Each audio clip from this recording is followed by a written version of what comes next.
What's up?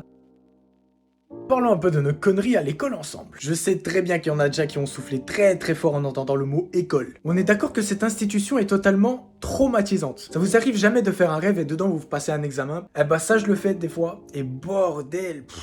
En deux mots, pas ouf. Et comme par hasard, à chaque fois dans ces rêves, c'est la merde.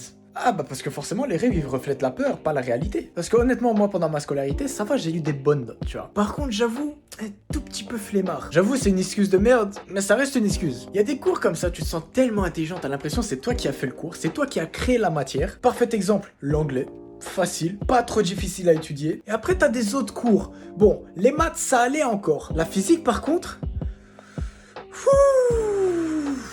catastrophique. Jack, les maths c'était comme ci comme ça, la physique c'était encore pire. L'écriture chinoise pour un européen est plus logique. Et le prof il aidait pas non plus. Alors je sais, on peut sortir très souvent cette excuse du prof, mais dans ce cas-là, je vous jure, ça compte. Je peux l'utiliser. Je vous explique, t'as beau demander au prof d'où vient cette fameuse formule qui fait 4 tableaux de long, non seulement il va expliquer avec les mêmes mots, mais le pire c'est qu'il va te l'expliquer en criant. Tu m'étonnes qu'on ressortait des cours avec un mal de tête en train de réciter des formules de fou qui calculaient la tombée du mal de 3 kilos avec un angle de 98,75 degrés. Comment parler de la case école sans parler de la triche? Ah là là, on va pas se mentir, on a tous triché au moins une fois. Même si c'était sur un petit test que t'as oublié d'étudier le jour d'avant, on a tous triché à un moment donné. D'ailleurs, ceux qui sont à l'école, dites-moi en commentaire, c'est quoi votre technique de triche favorite? Pendant ce moment de triche, on va pas se mentir, il y a une petite adrénaline qui fait quand même plaisir. Parce que justement, t'as pas envie de te faire choper. Chaque détail compte, mais par contre, le battement de cœur, ça faut en parler. C'est abusé. Un BPM à 180 pendant 30 minutes,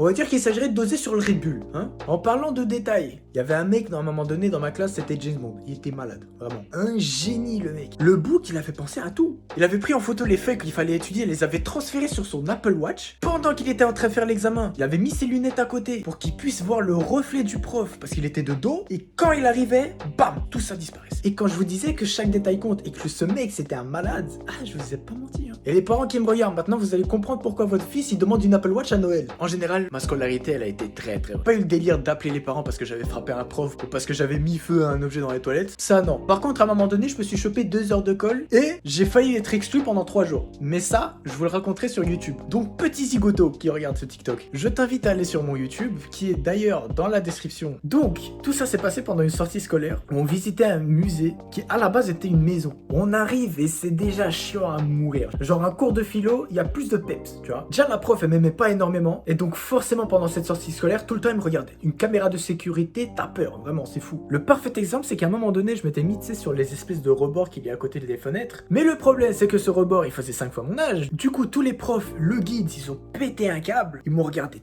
hyper mal et ils m'ont engueulé. Donc, elle décide de sortir 2-3 personnes qui elle aimait pas vraiment et comme par hasard, Bibi en faisait partie. Hein. Ça se termine enfin, après de longues rigolades entre potes, parce que forcément on se faisait chier, il n'y avait rien d'intéressant. Forcément, le guide me regarde de travers, les profs me regardent de travers, il y a rien qui va. Alors que j'avais rien fait, j'avais pas dérangé, rien du tout. Et donc quand tout ça se termine, c'est la pause de midi. On décide forcément d'aller manger un bout avec des potes, mais au cas où je dis, attendez les gars, à tout moment on peut pas directement aller manger, faut d'abord retourner à l'école, au cas où, pour vérifier les présences. On voit que les profs ils arrivent pas, on voit des élèves qui se barrent, du coup on se dit, le feu vert. Le feu il était pas vert.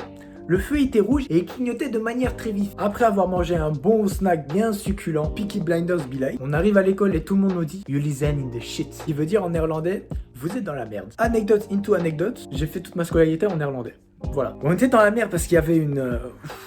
Retiens-toi mon ref, retiens-toi de pas l'insulter. Donc une collègue nous avait cramé. Et voilà comment les Peaky Blinders de Wish se sont ramassés 2 heures de colle. À cause d'une meuf qui nous avait cramé. Alors oui, je sais, c'est pas ouf comme anecdote, mais t'as cliqué, c'est comme ça. Hein. N'oublie pas de t'abonner. Comme ça, t'es sûr que dans ton compte bancaire, il y aura 50 balles qui vont être ajoutées.